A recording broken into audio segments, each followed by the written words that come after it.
প্রথমবারের মতো অস্ট্রেলিয়াকে হারিয়ে ওয়ানডে সিরিজ জিতল বাংলাদেশ। টি-20 ও জিম্বাবুয়ে টেস্টের দল ঘোষণা, নতুন মুখ রবিউল।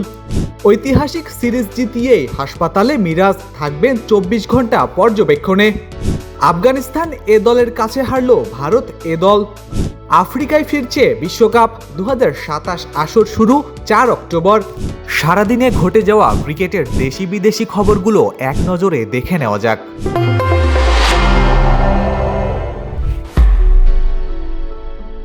অস্ট্রেলিয়ার বিপক্ষে প্রথমবারের মতো ওয়ানডে সিরিজ জয়ের ইতিহাস গড়েছে বাংলাদেশ। মিরপুরে বৃষ্টি আইন সংশোধিত 192 রানের লক্ষ্য 5 উইকেট হাতে রেখেই পেরিয়ে যায় টাইগাররা। জয়ের 3 ম্যাচের সিরিজে 2-0 ব্যবধানে এগিয়ে থেকে সিরিজ নিশ্চিত করেছে মেহেদী হাসান মিরাজের দল। ব্যাট হাতে 42 রান করে অবদান রাখেন শান্ত ও সৌম্য সরকার, আর অপরাজিত 40 রানে ম্যাচ শেষ করেন তাওহিদ হৃদয়। 3 উইকেট নিয়ে ম্যাচ সেরা নির্বাচিত হয়েছেন মুস্তাফিজুর রহমান।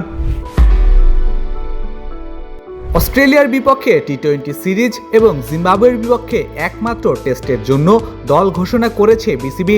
টি-20 স্কোয়াডে ফিরেছেন মুস্তাফিজুর রহমান, তাসকিন আহমেদ ও নাহিদ রানা, তবে জায়গা হয়নি সাইফুদ্দিন ও রিপন মণ্ডলের। অন্যদিকে টেস্ট দলে সবচেয়ে বড় চমক পেস অলরাউন্ডার রবিউল হক। প্রথমবারের মতো জাতীয় দলে ডাক পেয়েছেন তিনি।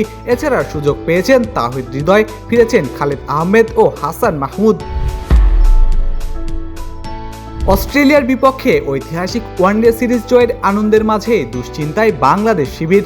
অসুস্থতা ও মাথায় আঘাত পাওয়ার কারণে হাসপাতালে নেওয়া হয়েছে অধিনায়ক মেহেদী হাসান মিরাজকে। অস্ট্রেলিয়ার বিপক্ষে রান তাড়ার সময় নাথান এলিসের একটি বাউন্সার তার হেলমেটে আঘাত হানে। এরপরও মাঠ ছেড়ে যাননি মিরাজ, বরং অপরাজিত 22 রান করে দলকে জয় এনে দেন।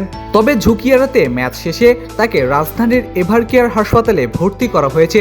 পর্যবেক্ষণে থাকবেন আগামী 24 ঘন্টা। বড় সংগ্রহ করেও আফগানিস্তান এ দলের বিপক্ষে ম্যাচ হেরেছে ভারত এ দল। প্রথমে ব্যাট করতে নেমে 349 রান করে ভারত এ দল। জবাবে দারুণ শুরু করে 25 ওভার 5 বলে 177 রান করে আফগানিস্তান। বৃষ্টির কারণে ডিএলএস মেথডে 4 রানের জয় পায় আফগানরা। 75 রান করে ম্যাচ সেরা হন আফগানিস্তানের অধিনায়ক ইমরান। দক্ষিণ আফ্রিকা, জিম্বাবুয়ে ও নামিবিয়ায় অনুষ্ঠিত হতে যাওয়া 2027 ওয়ানডে বিশ্বকাপের সম্ভাব্য সূচি চূড়ান্ত করেছে আইসিসি। আগামী 4 অক্টোবর শুরু হয়ে 21 নভেম্বর পর্যন্ত চলবে বিশ্ব ক্রিকেটের সবচেয়ে বড় এই আসর।